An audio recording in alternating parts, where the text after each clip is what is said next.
सध्या सगळ्या मीडियामध्ये आणि सोशल मीडियामध्ये एक नाव खूप जास्त चर्चेत आहे, ते म्हणजे सिया गोयल. सिया गोयल हिने तिच्या होणाऱ्या नवऱ्याची लोहगडावरनं ढकलून हत्या केली. पण सगळ्या समाजाचं आणि सोशल मीडियावर खूप लोकांचं हे एकच म्हणणं आहे, एखादी स्त्री इतका क्रूर निर्णय कसा घेऊ शकते किंवा एखादं इतकं क्रूर पाऊल कसं उचलू शकते. जर तिला त्रास होता किंवा तिला लग्न नव्हतं मान्य, तर ती का सांगू शकली नाही तिच्या आई वडिलांना किंवा तिच्या प्रियकराला किंवा तिच्या होणाऱ्या नवऱ्याला, हे ती का सांगू शकली नाही आणि तिने का या होणाऱ्या पतीचा जीव घेतला. किंवा आपण असं म्हणू शकतो, तिने इतका पद्धतशीर खून का केला.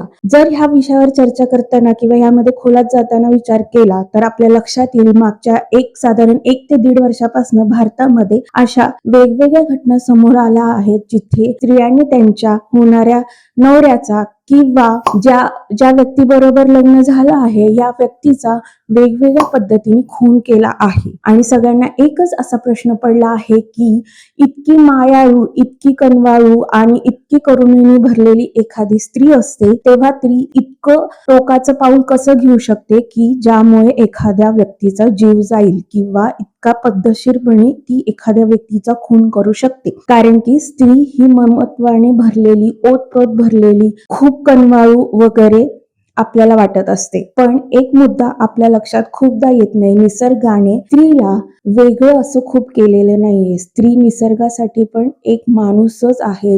निसर्ग नियमानुसार ज्या जिवंत प्राण्यांमध्ये किंवा ज्या सजीवांमध्ये ज्या भावना असतात, प्रेम, द्वेष, मत्सर, ईर्ष्या, त्या सगळ्या ज्या नैसर्गिक भावना आहेत त्याही स्त्रीमध्ये काठोकाठ भरलेल्या आहेत आणि वेळोवेळी त्याचा उद्रेक तिच्या मनामध्ये होत असतो. यासाठी मी तुम्हाला काही घटना पुढे सांगणार आहे, ज्यामुळे तुमच्या लक्षात येईल स्त्रियाही क्रूर होऊ शकतात. जेव्हा आपण सिरियल किलर असं डोक्यात घेतो तेव्हा आपल्या डोक्यासमोर किंवा आपल्या मेंदूत एकच गोष्ट समोर येते की तो म्हणजे सिरियल किलर म्हणजे एखादा पुरुष असेल. किंवा आपल्याला साऊथ इंडियन मधले वेगवेगळे सिनेमे आठवत असतील ज्यामध्ये सिरियल किलर असतो, किंवा इंग्लिश सिनेमे आठवत असतील ज्यामध्ये सिरियल किलर असतो जो स्त्रियांवर अत्याचार करत असतो, स्त्रियांना मारत असतो, लहान मुलांना मारत असतो. अशा वेगवेगळ्या सिनेमे आपल्या समोर येतील. पण आज मी ज्या सिरियल किलर माणसांची तुम्हाला माहिती देणार आहे त्यामुळे कदाचित तुम्हाला वाटेल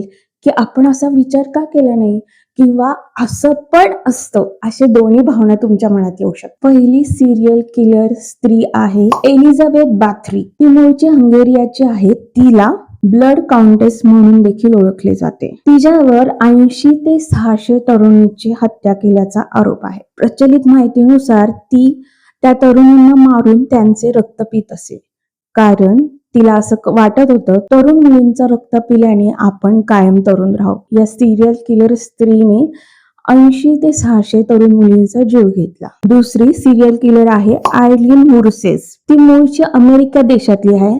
तिने 7 पुरुषांचा खून केला. तीच लग्नाच्या बहाण्याने त्या पुरुषांना आपल्या प्रेमाच्या जाळ्यात ओढायची, त्यांना आपल्या घरी बोलवायची आणि त्यांचा खून करायची आणि खून झाल्यावर त्यांची संपत्ती स्वतःच्या नावाने करायची. जेव्हा तिला शिक्षा झाली तेव्हा तिने सांगितले की माझ्यावर हे पुरुष लैंगिक अत्याचार करण्याचा प्रयत्न करत होते आणि मी स्वरक्षणासाठी या पुरुषांचा खून केला. नंतर ते न्यायालयात खोटे ठरले आणि तिला शिक्षा झाली. 2002 मध्ये तिच्यावर मॉन्स्टर नावाचा सिनेमा आला. तिसरी सिरियल किलर स्त्री आहे बेल गेनेस. मूळची नॉर्वेची आणि नंतर अमेरिकेत स्थायिक झालेली. श्रीमंत अविवाहित पुरुषांना आपल्या जाळ्यात ओढून त्यांचा खून करून त्यांची संपत्ती स्वतःच्या नावे करायचा असा आरोप तिच्यावर आहे. तिच्या फार्मवर अनेक मानवी सांगाडे सापडले होते आणि तिलाही न्यायालयाकडून शिक्षा सुनावली गेली. चौथी सिरियल किलर स्त्री आहे नॅनी डॉस. तिचा मूळ देश आहे अमेरिका. गिगलिंग ग्रॅनी म्हणून देखील ती प्रसिद्ध होती. तिने तिचे 4 पती, आई, बहीण आणि 2 मुले यांना विष देऊन मारले हे समोर आले. त्यांची हत्या केली. एकूण 11 जणांचा तिने विष देऊन खून केला. चौकशी दरम्यान ती खूप हसत हसत सांगायची, त्यामुळे तिला गिगलिंग ग्रॅनी, हसणारी आजी म्हणून टोपण नाव मिळाले. 5वी सिरियल किलर स्त्री आहे जुआन बाराझा.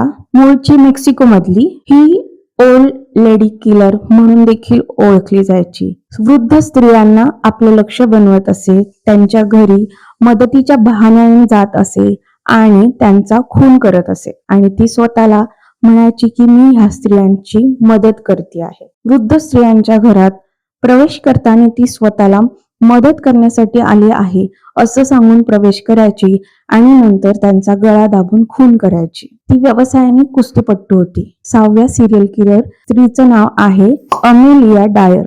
ती मूळची इंग्लंडची.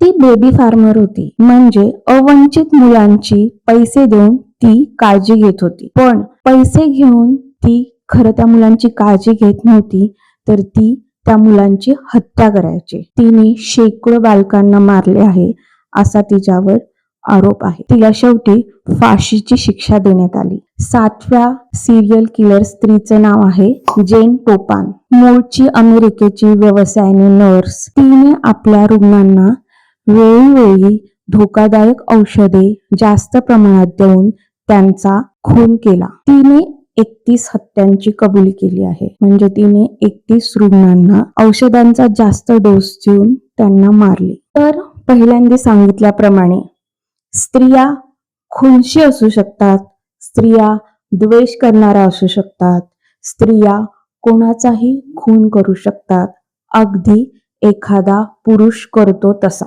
म्हणजे निसर्ग स्त्री आणि पुरुष यांना चांगले किंवा वाईट गुण हा ती स्त्री आहे किंवा पुरुष आहे असा विचार न करता सगळे गुण देतो. सिया गोयलवरनं जी चर्चा समोर आली होती की स्त्रिया कसा खून करू शकतात, तर हा मुद्दा आत्ताचा नाही आहे.